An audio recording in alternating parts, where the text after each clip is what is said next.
जय हिंद मेरे प्यारे दोस्तों, हमारे इस चैनल एक्सटी में आपका स्वागत है। देखिए यहाँ पे सेंट्रल बैंक ऑफ इंडिया के अंतर्गत पे अप्रेंटिस के लिए रिक्रूटमेंट 3000 पोस्टों के लिए अपडेट किया गया है।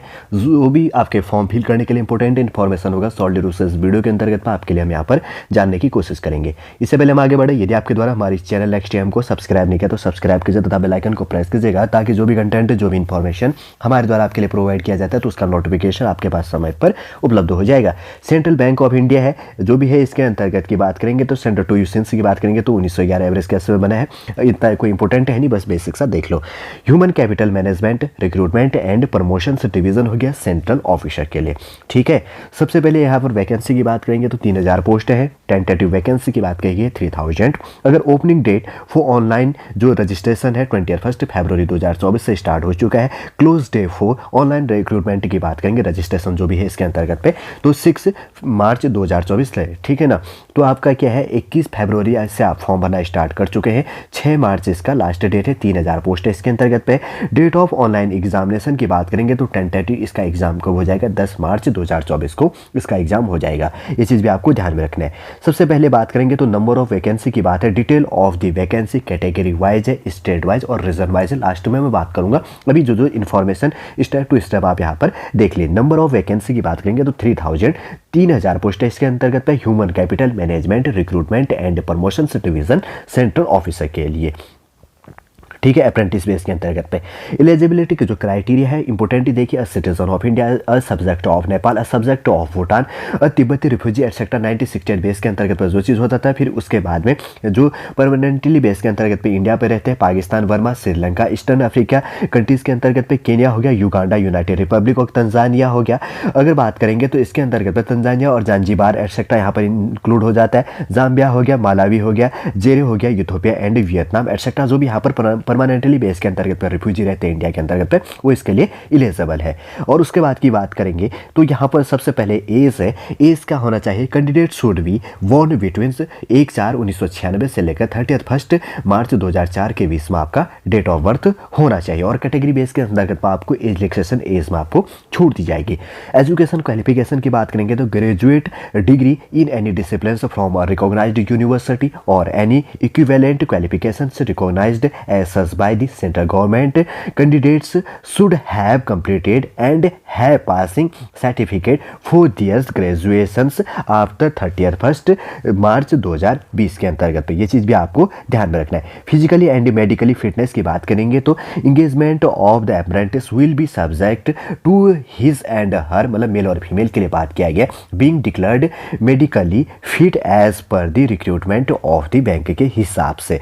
ठीक है, सिलेक्शन प्रोसीजर की बात करेंगे तो यहाँ पर क्या है वो ओन रीजन्स बेस के अंतर्गत तो बहुत सारा चीज़ है। रूलिंग अगर बात करेंगे ऑफिशियल, सबसे पहले आपको क्या करना है, जो रजिस्ट्रेशन से प्रोसीजर है सबसे पहले ये चीज़ देख लो। www हो गया nats.education.gov.in पे जाकर आपको रजिस्ट्रेशन कर लेना। रजिस्ट्रेशन प्रोसीजर जो प्रोसेस यहाँ पर लिखा गया है, उसके बाद में देख लेते हैं और क्या चीज़ निकल के आता है। सिलेक्शन प्रोसीजर प्रोसेस जो भी यहाँ पर कहा गया तो सबसे पहले है वन रिटर्न टेस्ट, सबसे पहले और सॉरी ऑनलाइन रिटर्न टेस्ट होगा। यहाँ पर ऑब्जेक्टिव टाइप जैसे कि यहाँ पर लिखा गया, the online return examination will consist of 5 parts के अंतर्गत पे। फर्स्ट है quantitative general English and reasoning aptitude and computer knowledge.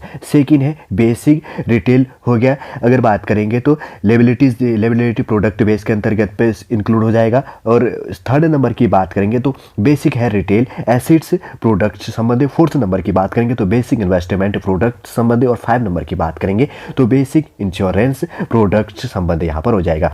Selection will be based on merit age पर वैकेंसी के हिसाब से। ठीक है, और उसके बाद की बात करेंगे तो सेकंड है लोकल लैंग्वेज प्रूफ, मतलब जो जिस रीजन के अंतर्गत वैकेंसी है उस बेस के अंतर्गत तो आपको लोकल लैंग्वेज आना चाहिए। रिजर्वेशन है, कैटेगरी बेस के अंतर्गत पे रिजर्वेशन दिया जाएगा। और उसके बाद में कॉन्ट्रैक्ट ऑफ द अप्रेंटिसशिप जो भी है इसके अंतर्गत पे एक्सेट्रा हो जाना है। ठीक है ना, पीरियड्स ऑफ द अगर इंगेजमेंट की बात करेंगे तो 12 मंथ के अंतर्गत पे इसका पीरियड चलेगा इंगेजमेंट बेस के अंतर्गत पे। और उसके बाद में अप्रेंटिस कॉन्ट्रैक्ट बेस के अंतर्गत कोई इंपॉर्टेंट है नहीं, वही चीज़ों को देखेंगे जो इंपॉर्टेंट है। ठीक है, यहाँ पर जो भी चीज़ें यहाँ पर इन्होंने और उसके बाद में निकल के आता है डिसिप्लिन बेस के अंतर्गत में फिर एटसेट्रा हो जाता है। अगर बात करेंगे तो schedule caste and schedule tribe को 5 ईयर्स का एज रिलैक्सेशन दिया जाएगा। अदर बैकवर्ड क्लास के अंतर्गत में नॉन क्रीमी लेयर में 3 ईयर्स और पर्सन विद डिसेबिलिटी 10 ईयर्स और पर्सन अफेक्टेड बाय द 1984 रियोट्स के अंतर्गत में 5 ईयर्स हो गया। विडो हो गया, डाइवर्स वुमेन्स एंड अगर वुमेन लीगली क्या होना चाहिए सेपरेटेड सेपरेटेड बेस के अंतर्गत from theirs husbands who have not remarrieds. अगर इसके बात करेंगे तो 35 ईयर्स बेस के अंतर्गत में होना चाहिए। General EWS base 30 years base है, 38 है और ओबीसी हो गया 30 years for OBC and 40 years for scheduled caste and schedule tribe. General के लिए क्या है ये चीज़ ध्यान रखना, थोड़ा कंफ्यूजन बना होना, ठीक है ना। द कंसेशन कहा गया age concession up to the age of 35 years for general and EWS, 38 years for OBC and 40 years for scheduled caste and scheduled type candidates. उसके बाद में जनरल गाइडलाइंस की बात करेंगे, कोई इंपॉर्टेंट है नहीं, बहुत सी चीज़ें हो जाता है। पीडब्ल्यूडी के अंतर्गत इसका फुल फॉर्म ये चीज़ हो जाती है, हमेशा ध्यान रखना। पर्सन विद बेंचमार्क डिसेबिलिटी इसका फुल फॉर्म होता है, कभी कन्फ्यूजन मत होना, क्योंकि इसके साथ साथ में हमें बहुत सी चीज़ें सीखने को मिल जाती है। फॉर्म संबंधी इन्फॉर्मेशन अगर हम देखते हैं, अगर आने वाले समय के लिए आप एस्पिरेंट हो, अगर आपके पास में क्वालिफिकेशन नहीं है तो इस चीज़ भी आपको ध्यान में रखना है। देखिए एप्लीकेशन फॉर्म फीस की बात करेंगे तो एग्जामिनेशन जो आपका फीस है पीडब्ल्यूडी के अंतर्गत physical with benchmark disability candidate के लिए 400 प्लस जीएसटी यहाँ पर 18% इंक्लूड हो जाएगा। Schedule caste and schedule tribe जिसको एससी और एसटी कहा जाता है, ऑल वुमेन कैंडिडेट के लिए और ईडब्ल्यूएस इकोनॉमिकल वीकर सेक्शन के लिए 600 प्लस जीएसटी इंक्लूड हो जाएगा। और उसके साथ साथ में थर्ड नंबर की बात करेंगे तो ऑल अदर कैंडिडेट्स के लिए 800 रुपये प्लस जीएसटी यहाँ पर इंक्लूड हो जाएगा। जीएसटी का फुल फॉर्म क्या होता है, गुड सर्विस टैक्स, ठीक है। और उसके बाद में एज रिलैक्सेशन संबंधी भी हमने देख लिया और जो इन्फॉर्मेशन संबंधी था वो भी जनरल इंस्ट्रक्शन संबंधी देख लिया। और चीज़ देख लेंगे कि अभी हाउ टू अप्लाई की बात करेंगे तो ब्लू कलर के अंतर्गत आपको दिख रहा होगा ऑफिशियल वेबसाइट है www.nats.education.gov.in पर जाकर आपको फॉर्म फिल करना है। ये चीज़ भी आपको साथ साथ में ध्यान में रखना है कि इसका ऑफिशियल वेबसाइट क्या है। देखिए रीजन वाइज जो वैकेंसी बटी है 3000 जो वैकेंसी बटी है शॉर्ट में हम यहाँ पर देखते हुए चलेंगे। सबसे पहले यहाँ पर क्या गया है, अंडमान एंड निकोबार हो गया, आइसलैंड यूटी के अंतर्गत पे टोटल और साथ साथ में Andaman and Nicobar island UT base etcetera यहाँ पर इंक्लूड किया गया एक पोस्ट इसके अंतर्गत पे। और आंध्र प्रदेश बेस के अंतर्गत पे 100 पोस्ट है और उसके बाद में अरुणाचल प्रदेश के अंतर्गत पे 10 पोस्ट होगी, आसाम के अंतर्गत पे 70 पोस्ट है, बिहार के अंतर्गत पे 210 पोस्ट है और उसके बाद में छत्तीसगढ़ बेस के अंतर्गत पे 11 पोस्ट है। फिर उसके बाद में छत्तीसगढ़ बेस के अंतर्गत की बात करेंगे तो कितनी है यहाँ पे, चंडीगढ़ के अंतर्गत पे 11 है, ठीक है। और छत्तीसगढ़ के अंतर्गत पे 76 पोस्ट है। दादरा नगर हवेली और यूटी बेस के अंतर्गत पे एंड दमन इंक्लूड हो जाता है जिसके अंतर्गत पे सारा का सारा 3 पोस्ट है यहाँ पर है। दिल्ली के अंतर्गत पे 90 पोस्ट है इंक्लूड की गई है। और उसके बाद में यहाँ पे गोवा के अंतर्गत पे 30 पोस्ट है और गुजरात के अंतर्गत पे 270 पोस्ट है और हरियाणा के अंतर्गत पे 95 पोस्ट है और हिमाचल के अंतर्गत पे 26 और जम्मू कश्मीर के अंतर्गत पे 8 पोस्ट है और उसके बाद में झारखंड के अंतर्गत पे 60 पोस्ट है, कर्नाटका के अंतर्गत पे 110 और केरला के अंतर्गत पे 87 जिसको कहा जाएगा। लद्दाख के अंतर्गत पे 2 पोस्ट है और मध्य प्रदेश के अंतर्गत पे 300 पोस्ट होगी। महाराष्ट्र के अंतर्गत पे 320 पोस्ट है। फिर उसके बाद की बात करेंगे तो क्या है, यहाँ पे मणिपुर के अंतर्गत पे 8 पोस्ट हो जाता है, मेघालय के अंतर्गत पे 5 और मिजोरम के अंतर्गत पे 3 पोस्ट है, नागालैंड में 8 पोस्ट है, उड़ीसा में 80 पोस्ट है और उसके बाद के पुदुचेरी के अंतर्गत पे 3 पोस्ट है। फिर उसके बाद में पंजाब के अंतर्गत पे 115 पोस्ट है, राजस्थान के अंतर्गत पे 105 पोस्ट है, फिर सिक्किम के अंतर्गत पे 20 पोस्ट हो गया, तमिलनाडु के अंतर्गत पे 142 पोस्ट है और तेलंगाना के अंतर्गत पे 96 और त्रिपुरा के अंतर्गत पे 7 पोस्ट है और उत्तर प्रदेश के अंतर्गत पे 305 पोस्ट है, उत्तराखंड के अंतर्गत पे 30 पोस्ट है, वेस्ट बंगाल के अंतर्गत पे 197 197 पोस्ट है इसके अंतर्गत पे, ठीक है।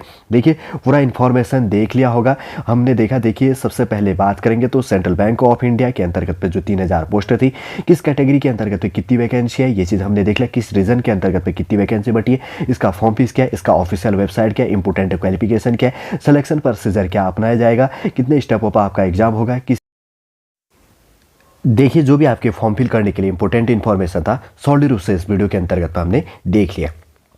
देखिए एक बार और समझ लेते हैं, सेंट्रल बैंक ऑफ इंडिया के अंतर्गत में 3000 पोस्टों के लिए जो नोटिफिकेशन यहाँ पर है, जो भी आपके फॉर्म फिल के लिए अगर ऑफिशियल वेबसाइट की बात करेंगे तो सबसे पहले इंपॉर्टेंट हो जाता है www.nats.education.gov.in पर जाकर पूरा इन्फॉर्मेशन आप यहाँ पर देख सकते हैं और फॉर्म फिल कर सकते हैं।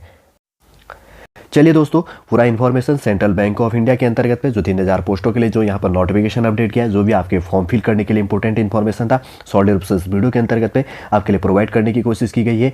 और सॉलिड रूप से पूरा इन्फॉर्मेशन आप इसके अंतर्गत पे समझ गए होंगे। यदि आप इसके लिए एलिजिबल है या आप इसके इच्छुक हैं तो आप नोटिफिकेशन देख लीजिएगा। और आने वाले समय के लिए यदि आप प्रिपरेशन करना चाहते हैं बैंक के रिलेटेड, तो बहुत सारी इन्फॉर्मेशन आपको इन वीडियो के अंतर्गत पे प्रोवाइड हो जाता है। चलिए दोस्तों, वीडियो इन्फॉर्मेशन है यहीं पे समाप्त करते हैं। नेक्स्ट क्लास और नेक्स्ट इन्फॉर्मेशन संबंधित जो भी वीडियो होगा उसके अंतर्गत हम आपसे मिलेंगे। जय हिंद, जय भारत।